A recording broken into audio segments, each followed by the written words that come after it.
Salut l'ami et bienvenue dans cette nouvelle vidéo où je vais te donner 7 conseils pour devenir un excellent trader sportif. Mais avant de te donner ces 7 conseils, je te demande de prendre quelques secondes juste pour t'abonner à ma chaîne YouTube et partager cette vidéo avec un maximum de tes amis. Je te remercie d'avance, ça m'aidera à promouvoir ma chaîne grâce à toi. Alors, moi, j'ai ouvert mon premier compte Betfair en 2011. Betfair, c'est un betting exchange au même titre que Orbitix. Et depuis lors, donc depuis 2011, je n'ai plus quitté le monde du trading sportif. Aujourd'hui, je ne trade plus sur Betfair, mais sur Orbitix. Pourquoi? Parce que Betfair n'est plus accessible, n'est plus autorisé depuis la Belgique, notamment mon pays, mais aussi en fait la plupart de tous les autres pays comme la France, etc. Alors que Orbitix, on peut encore y accéder. Mais ce qui est bien, c'est que c'est exactement la même chose, donc c'est vraiment pas un problème. Jusqu'à aujourd'hui, le parcours a évidemment été assez difficile pour moi. J'ai échoué pendant des années avant de pouvoir tirer profit du trading sportif spécialisation football. J'ai dilapidé plusieurs bankrolls. J'ai perdu beaucoup d'argent sur le chemin de l'apprentissage. Avec l'expérience des années, cependant, eh bien, je sais aujourd'hui ce qu'il faut pour être un bon trader sportif. Ça veut dire un trader sportif rentable qui arrive à tirer profit de son trading. Je vais te donner 7 conseils vu que j'ai listé 7 conseils très importants. Et ces conseils t'éviteront de galérer comme moi à mes débuts. Ok, donc j'ai galéré pendant plusieurs années, et j'espère qu'avec ça, j'espère pas, en tout cas si tu appliques ces conseils, tu verras que ce sera un fameux raccourci parce que même si tu es débutant aujourd'hui, eh bien tu peux éviter les catastrophes financières et tuer le game bien plus rapidement que moi. C'est tout ce que je te souhaite. Donc, suis ces 7 conseils, ok, si tu veux atteindre ton rêve de devenir un excellent trader sportif. Et crois-moi, si tu ne suis pas un seul de ces 7 conseils, tu n'y parviendras pas. Donc, c'est très important que tu écoutes ces conseils jusqu'au bout. Conseil numéro 1, détache-toi de toute émotion. Tu l'as peut-être déjà entendu. L'homme est une bête à émotion, je le sais, mais celle-ci te porte malheureusement préjudice dans le trading sportif.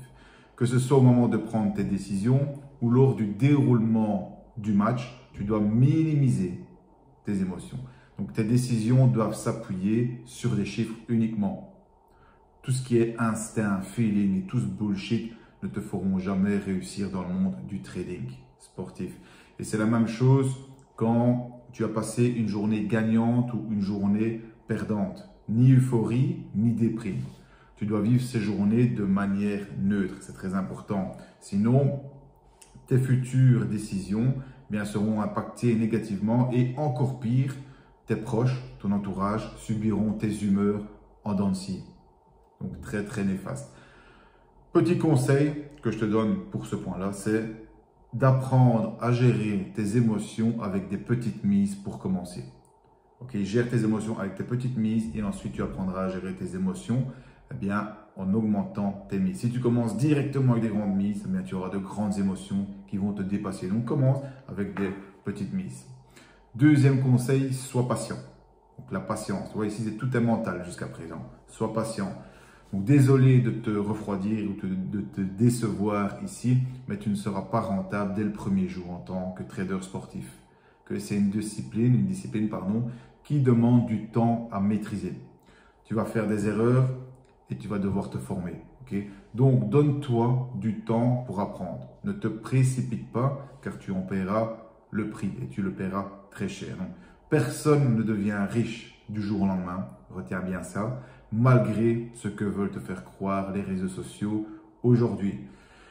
Mais crois-moi, ta patience, si tu as la patience, elle sera récompensée. Et cela en vaut vraiment la peine. Conseil numéro 3, n'abandonne pas. Toujours mindset, tu vois. N'abandonne pas. Quand tu te fixes un objectif dans la vie, il n'y a qu'une seule façon de ne pas l'atteindre, ok? C'est d'abandonner.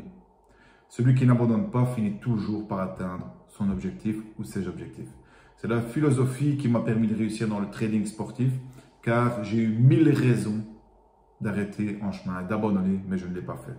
Donc, je ne suis pas plus malin que toi, ça c'est sûr et certain, mais j'ai eu le mérite par contre, je me reconnais ce mérite de ne jamais avoir abandonné et d'y avoir toujours cru.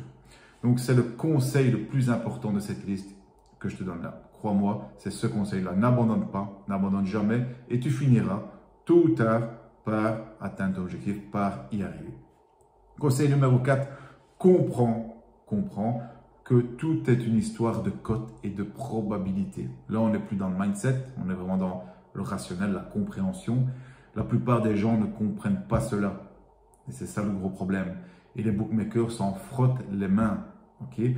On parle souvent de stratégie, hein, on me contacte, on me demande des stratégies, etc.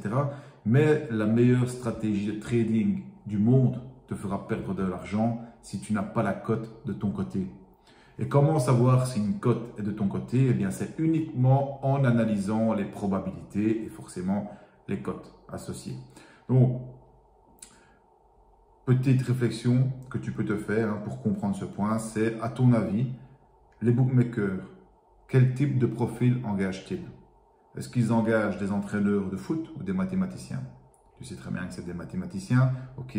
Donc ça prouve bien que c'est une histoire de chiffres et même pas de connaissances du football ou du sport ou du game, ok? La tactique, les ceci, le cela, c'est pas ça qui compte pour un trader sportif. Mon mentor, qui s'appelle Kevin Laverick, qui est un Anglais, aime dire ceci, il le dit en anglais, mais tu vas certainement le comprendre. It's not about football, it's about maths. It's about mathematics, pardon. Donc, c'est pas une histoire de foot, c'est une histoire de maths, une histoire de chiffres. Conseil numéro 5, définis ton plan et suis-le à la lettre. En réalité, bon, il faut savoir que quand je parle de plan, tu as un plan global, je vais appeler global, et un plan de trading quotidien. Tu dois définir ces deux types de plans. Le plan global définit ce que tu veux atteindre, ce que tu veux obtenir plutôt du trading sportif et comment tu comptes y parvenir. Donc, tu peux vouloir obtenir un complément de revenu, tu peux vouloir obtenir un revenu complet ou encore constituer une tirelire pour un projet futur. À partir de là, tu peux définir de trader 4 fois par semaine, le soir, ou alors uniquement le week-end, ou je ne sais pas, 7 jours par semaine, ok? Et encore sur, par exemple, des championnats précis. Okay? Ça, c'est le plan global. Okay? Ensuite, tu as le plan de trading.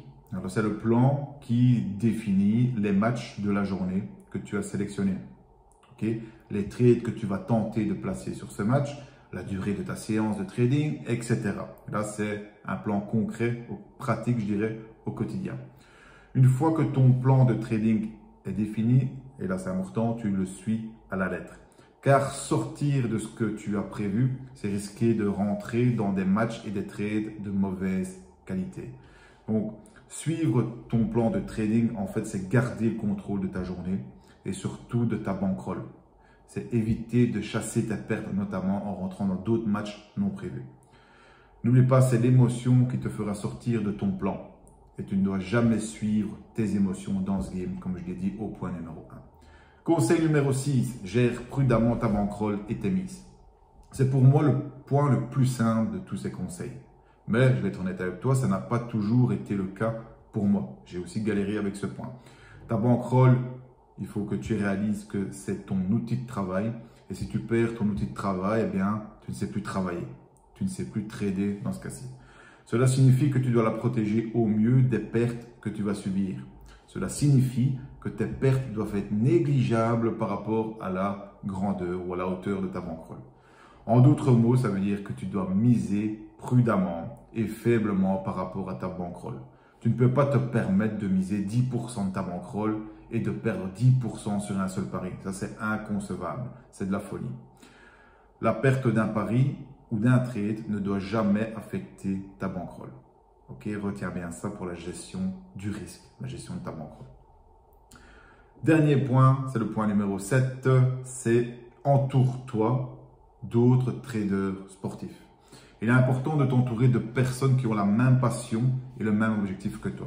Cela va accélérer ta progression grâce au partage et aux discussions que tu vas avoir. Donc, dans les moments difficiles, cela t'aidera aussi eh bien, à surmonter ces moments. Car en fait, tu vas réaliser que tu n'es pas le seul à rencontrer ces obstacles. D'autres l'ont rencontré avant toi ou en même temps que toi.